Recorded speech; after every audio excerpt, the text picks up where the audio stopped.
Yo, what's up? It's your boy TJ Jones, and welcome to another edition of the Unapologetic Podcast, or shall I say, the new Unapologetic Podcast. Thank you for tuning in. I really do appreciate it. And if you're listening on Unapologetic Radio, thank you very much. Unapologetic Radio is my baby. Yes, I am the founder of Unapologetic Radio. And the reason why I founded Unapologetic Radio, I'll let you in on a little secret. The reason why I started the Unapologetic Radio was because, to be quite honest with you, I've been doing radio since 2013. I went to American Broadcasting School. Shouts out to American Broadcasting School and everybody that attended. But I did it out in Arlington, Texas, man. And, you know, I fell in love with broadcasting. And I did a little bit of some podcasting along with some friends. Shouts out to my boy Joe and James the Great. I started out with them on Blog Talk Radio. Blog Talk Radio was basically like a conference call style podcast where we actually talked on the phone, okay? And people can actually log on to the website to actually hear the podcast. So that's why I started, man. And I've been plugging along, making videos, doing independent podcasts, man, throwing some against the wall, hoping that it stick. I sucked at the beginning. I will say that I was hot garbage, but over the course of time, man, I developed my craft. I got a little bit better, and I think that I'm much better than I was before. Lord have mercy, man. I was trash. If you don't believe me, go check out my old YouTube videos. I think I have some when I was calling myself TJ the Real. Ugh. Basically, I dubbed myself a watered down ass Charlemagne the God. That's all. I was infatuated with Charlemagne at the time, and I was like, man, I can have that style right there, man. I wasn't true to myself. It was just awful content, man. I didn't prep or nothing like that. I would just put the mic on and just fire it away. But it was just some awful stuff, man. Thank God that I was actually on Spreaker.com where you actually play music in between the breaks. Terrible. But anyway, I was plugging along, and I thought that was good enough, and I started to apply at different radio stations. Now, this is the crazy thing about it. I have never actually been told no by any radio station. Every radio station that I applied to, I at least got one interview. So I knew something was clicking with me. A lot of people say that they love my voice. They say I have a voice for radio. So I got that going for me. And a lot of people say that they like my voice, but it was just always people just telling me, man, things that I just wasn't feeling, man. I think there are a lot of people in the radio industry, man, they're so arrogant, man. They some haters. Like, I just feel like, I don't know if they just do this to try to bring you down or try to kind of lower your confidence in yourself. And they say they're trying to make you humble. I've heard that so many times. They say I'm arrogant. It's not the fact that I'm arrogant. It's the fact that I'm sure about myself. I know what I'm put on this earth to do, and that's entertain the hell out of people. So when I go into the interviews, you know, they ask me questions. When they ask me questions, you know, I give them answers. But I'm tired of selling myself. That's just the truth. I'm tired of selling myself to people and for them just to tell me what my worth is. So if you're not going to give me an opportunity, or I have to kiss your ass in order for me to get through the door, I'd rather do my own shit. And that's the reason why I started the Unapologetic Radio. And I want to give other people opportunities like myself, people that are plugging along like me. I want to give them an outlet. I want to give them an outlet to express their gifts, and they can show their gifts to the world. So that's the whole concept of Unapologetic Radio. It's a 24-hour hip hop and R&B station. You can listen to music. You can listen to some of the old school hits at night. Man, it's my baby. I love it to death. It's probably one of the greatest achievements that I've done in broadcasting. But that's not what I want to talk about on this edition. I want to talk about the elephant in the room, because a lot of people have been talking to me and asking me about my newfound mind frame or my behavior. And a lot of people been asking me questions about some of the things that I did in the past. And I'm going to get to it. I'm going to tell you what I'm talking about. Some of the things I did in the past, it don't seem like it's lining up with my present right now. And I wanted to start this off with a bang because I never talked about this topic. But I want to talk about why I decided not to preach anymore. I decided not to pursue a life in the ministry. Now, for those that knew me before I moved to South Carolina, once upon a time, I was living in Mississippi. I think in about 2015, I decided that I wanted to give my life to God. I'll never forget this. And I'll tell you why. I was at the club one night. Ain't that how we always started, right? Every time we meet God, a club somewhere to be found. But anyway, I was at the club with my cousin, man. And I was having a good time, man. We were drinking and I ended up getting drunk. And I think I got so drunk, I ended up taking a picture of this girl's shoes. Now, this girl was in a club and she had on, I guess, a dress, and she had on some Air Max shoes, man, looking straight ratchet, as they say. So I wanted to take a picture of her shoes, man. And the flash went off on my phone and it got the girl attention. And because I took a picture of her shoes, we almost got into a fight with some guys, that was with the girls, and that was crazy because I got my cousin involved, me just being an asshole because that's what I was at the time. And they pushed me out the club, man. It was like, man, what's going on with you, man? What's your problem, bruh?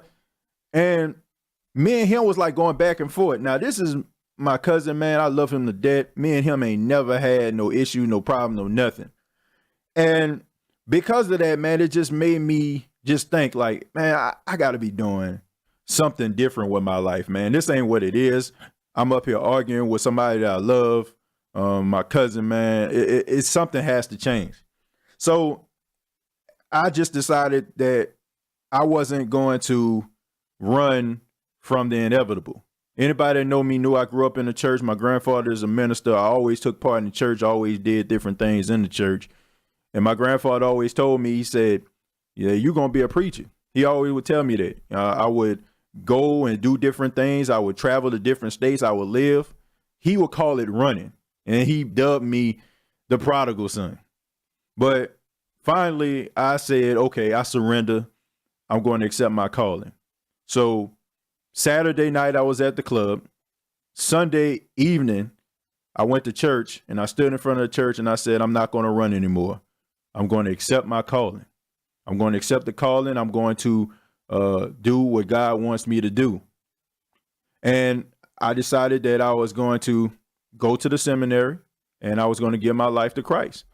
And I did go to the seminary. I went to the seminary for 3 years. Shouts out to the Mississippi Baptist Seminary where I went. And I learned a lot. And everything was going right. I accepted God.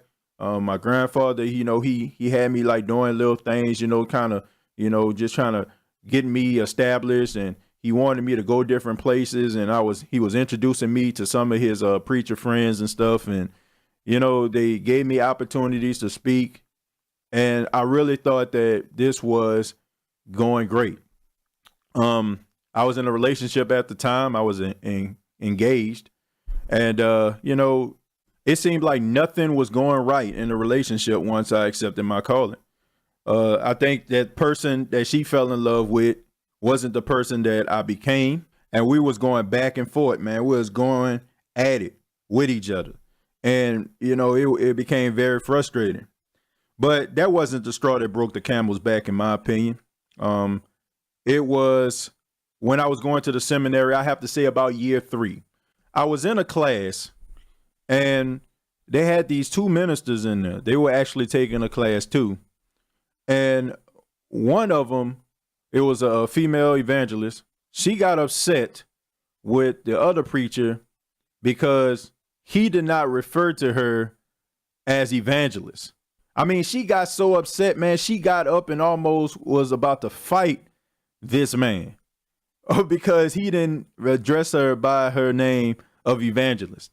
And I was like, man, how in the hell are we supposed to help people and we up here going at each other's throats? And not to mention, throughout class, there were always shots about what other preachers were actually doing at their churches and talking about how their church is structured.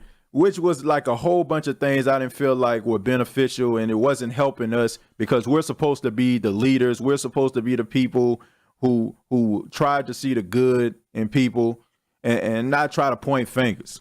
And there were also times when I would go to churches and I would actually, be sitting in a pulpit and I would see preachers actually huddled up together, talking about other preachers, talking about how long they prayed, or talking about how this preacher couldn't read, or talking about, this preacher isn't as good as this preacher over here. And also the expectations, man. Look, a lot of people put a huge expectations on preachers. They look at preachers like, oh man, the preacher can't do nothing wrong, or he can't make mistakes. If I felt like I had to be something that I wasn't. Now I was all in about teaching and talking about the word of God. I was all about that. That was cool to me. But I just felt like people were just watching me and watching everything that I do. It would be things that I would say, I'd be cracking jokes and stuff like that. And people, oh, I thought he was a preacher. Look, I have a great sense of humor. I like funny things regardless. So it was just that expectation. And that stuff just started to really get to me. Finally, I just decided to let it go is when me and my fiance at the time broke up. And, how we broke up, I didn't feel like I was in a position to actually talk to anybody and steal any type of, confidence or preach any type of word to anybody, because at the time, because all the things that were happening in my life, man, I lost my faith. I lost my belief in God. It was a time where when I was going through, I questioned God. I questioned if God even existed. So I was like, why would I be sitting up here telling people how good God is when I'm questioning his ability to be good at the time? So I just decided, I said, man, between all of this stuff that was going on, I don't want to do it anymore. I'm not going to do it anymore. Now, I'm a completely different person. Do I still believe in God? Absolutely. But I look at Christianity with a completely different approach. And the approach that I look at it now is, I don't feel like God is who a lot of people in the Baptist church say that he is. They try to make it seem like God is just this deity that sits on a cloud and he scowls and he looks down on earth and he just looks to the left and looks to the right. And he has the book of life in his hand and he watches everything that we do. I don't think God is that way. God makes us all. I think God gives us personality. I think that God gives us gifts, and it's not for people to judge other people with. Oh, because I know the Bible, just because I know Matthew, Mark, Luke, and John, and I know verses from that. That's no reason for you to look down on people. And I feel like a lot of these people in the church, they use the Bible as a weapon, and they try to use it to make themselves feel superior over others. And I'm just not feeling it. So I decided to walk away. I decided to step away because I didn't feel like I was the right person for the job. And I didn't go back. And am I going to go back? I doubt it. I mean, I still think that I'm a good person. I still think that, I try to live my life the best way that I can. But I'm just tired of people. I'm tired of being judged. I didn't want to do it. And it is what it is. And I know somebody out there might say, oh, man, TJ, that's kind of phony, man. You wasn't real. I promise you at the time, I tried to put my best foot forward. But I put it like this to you. What would you want? For me to continue to go down that path and just be lying to people, not being real to myself, not being real to others? Was that what I was supposed to do? That's not me. So I decided to step aside and move on and, just try to become a better person in a different way. And I feel like some other people just need to do that. I'm not going to point fingers, but it is what it is. I mean, I've seen some things and I've talked to individuals who are men of God, and I think some of them need to check themselves as well. But I absolutely do not regret going out there and doing that. You know, I don't regret it at all. I just felt like it just wasn't for me. And there's somebody out there right now that's a better man for the job than you're truly. But in the meantime, I am going to give you what you need, which is my opinion. I'm going to keep on grinding. I'm going to keep on doing what I do. And I'm going to do what I love to do. Because that's what it's all about, man. Doing what you love and being real and being true to yourself. Because these people out here that's always pointing fingers and looking at you, man, these people don't mean you no good, man. And half of them just looking at you because their life's so shitty. It's just the truth. People just look at you because they want to compare their life to yours. And they feel like, oh, you know, if you're doing bad, you know, my life can't be so bad. Right. So if they look at the fault inside of you, that makes them feel better about themselves. But me personally, I don't give a damn. OK, it's rather you going to ride with me or you not. But I'm going to be the best person I can possibly be. I'm going to keep making this content. And there's not a damn person in this world that's going to be able to stop me because I'm on the road to greatness. And it's rather you going to respect that or get the hell out of the way. We global.